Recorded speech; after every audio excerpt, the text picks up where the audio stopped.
నేను ఎప్పుడు తిరుగుతున్నప్పుడు ఆటో వెనకాల ఉన్న మీరు ఏదైతే రాస్తారో చదువుతా ఉంటా. ఒక కొటేషన్ నాకు బాగా నచ్చింది. ఆ కొటేషన్ ఏంటంటే, వర్షం ఎలా పడుతుందని పిల్లలు అడిగినప్పుడు దేవుడు కురిపిస్తున్నారని చెప్పొద్దు, మనం ఒక్క మొక్క నాటితే ఒక్క నీటి బట్టు వర్షం ద్వారా వస్తుందని ఒక ఆటో డ్రైవర్ పెట్టుకున్నారు.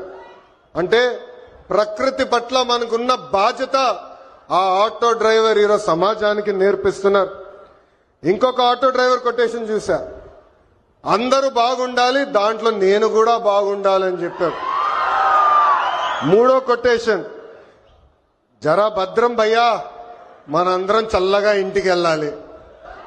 అంటే స్పీడ్ గా నడపద్దు, ర్యాష్ గా నడపద్దని ఆ ఆటో డ్రైవర్ చెప్పే పరిస్థితి. ఈ కొటేషన్లన్నీ మీకు ఎందుకు చెప్తున్నానంటే, మా ఆటో డ్రైవర్ల మనసు పెద్ద మనసు. ఎవరన్నా బ్యాగ్ మర్చిపోతే తిరిగి వాళ్ళకి అందిస్తారు, ఎవరన్నా పొరపాటున సెల్ ఫోన్ మర్చిపోతే వాళ్ళ ఇంటికి చేర్చుతారు. అంతేకాదు, విలువైన వస్త్రాలు దొరికితే ఏకంగా మా పోలీస్ సోదరులు దగ్గరికెళ్లి డబ్బులో లేని వస్త్రాలు దొరికినాయి, ఇది మీరు జాగ్రత్త వాళ్ళకి చేర్చాలని చెప్పే పెద్ద మనసున్న వ్యక్తులు మా ఆటో డ్రైవర్లు.